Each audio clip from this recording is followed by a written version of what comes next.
favourite. My favourite. My favourite. My favourite. My favourite radio station. Radio 1. 3 pop panellists to review 5 new singles this week: Depeche Mode, Human League, The Pogues, Pam Hall and The Big Supreme.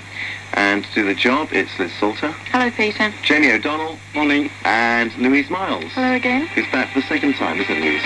Depeche Mode first off, and A Question of Time. Just finishing up their worldwide tour, and that's a remix track from their last album called Black Celebration, and a faster mix to my ears as well. Okay, first review, and your chart mark first, please, Liz Salter. That gets 7 out of 10 from me. Right. This is in real contrast to their last few singles, which have been quite sombre and quite depressive, really. They've had the slow, morbid beat to them, especially Shake the Disease. That's the one which stands out.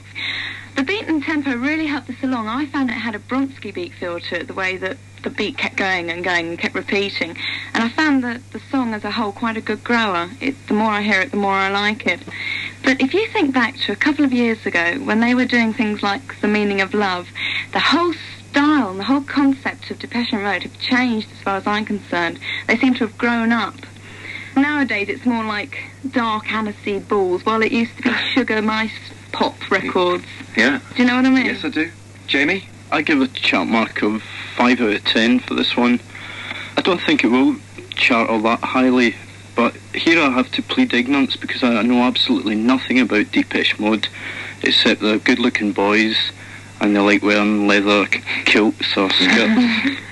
And the singles are usually classics, and I usually hear them on the radio, and that's where I leave them. I don't go into shops and buy them.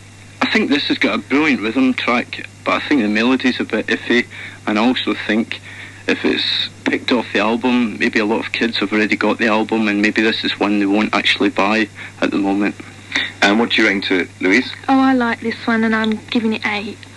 It is on the album, but they stick remixed on it, and they think it will fool people into buying it again. I think that's a bit silly. Depeche Mode, they've got quite a huge following, and a large percentage of them are young teenage fans, but Depeche Mode are not actually considered a teeny bop band, which is quite unusual. When the album first came out, Black Celebration, this track, Question of Time, got a lot of airplay, so I think the DJs quite like this, so it will continue to get played, and I think it will sell and be a hit. Is it a better version to you than the track that you heard on the album? I haven't got the album. Ah, right. So it's all on general knowledge of yours about Depeche Mode. Louise mentioned something about them not being considered a teeny bop band. Well, back about 3 or 4 years ago, I think they were, and now I think probably they've grown up. Well, it's A Question of Time. It's from Depeche Mode, and it gets 20, which is the highest score for starters, chart-wise anyway. Human League are back. It's called Human, their new single. Come on, baby, try your life. Human League have got an album being released in September, which is called Crash, and this is the follow-up to their single Louise, which reached number 13 as far back as 84, believe it or not. So this is Human League and Human. Your chart mark first, please, Jamie, on this. 8 out of 10. I think the Human League have that knack of releasing singles, and they chart, and everybody likes them.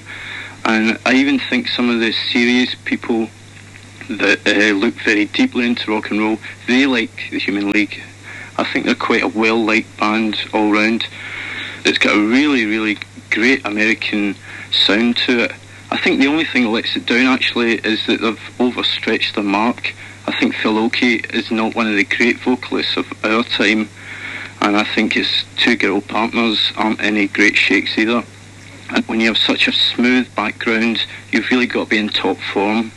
I think Phil Oakey's voice is too European, and we've got this sort of culture clash here, and it just doesn't work on this time. I think the spoken middle 8 by, I believe it's Phil Oakey's wife, Joanne, I think that's scandalous. I don't think that's good at all. But I think that the great British public will forgive her, and I think this will chart highly. It's just Human League top 20. It just works. Okay, Louise? I'll give this one 5. As Jamie said, it did have an American feel to it. I mean, the intro to me was very, soulful. But as soon as Phil Oakey opened his mouth, you realised it was the Human League, and it sort of, you had to think to yourself, it can't be soul, because of their background. Although they've been away from the music business and the charts for 2 years, I don't think they've been forgotten, but I'm unsure of this single, as it's very unlike them. And final review is you, Liz. Yeah, this gets 8 out of 10 as well. Right. The introduction to this, as Louise was saying, it had a real soulful feel. And I could see a band like Atlantic Starr singing this. Mm-hmm. It's a very pleasant song, isn't it? I mean, it's a real wind-down record. And I could see this appealing to a vast amount of people. I mean, I could see my mum singing quite happily to this without realising, you know, she's singing a song by a band who did things like Being Boiled, which is, I mean, there's another band who've changed for you, haven't they? Human League. Yeah.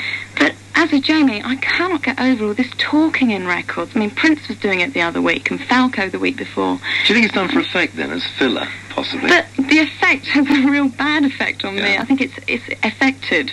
And it just doesn't appeal to me. But I reckon this is top 5. Louise, do you like the Middle Eight in it? No, I think they've been listening to Arcadia records. Because every record that we've played recently on the pop panel that's had this speaking part has got well put down, really, by the pop panel. So what the younger record-buying audience are saying, and forget the speaking bits in records, really. It seems to be pap and filler, as far as you're concerned. Interesting for Human League, though. They have got quite a big problem on their hands because they're coming back with this new album. Do you think this is the right track to relaunch them in 86?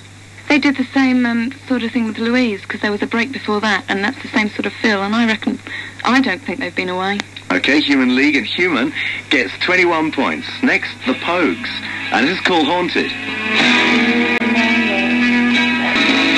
There's a soundtrack which is called Sid and Nancy Love Kills, and this is all part of it, one of the songs on it by The Pogues, and it's called Haunted, and it's their new single, and I'm really interested to find out how you three review this. Firstly, Louise, your chart I'd mark. give this one 5. Right. The first and last time I heard a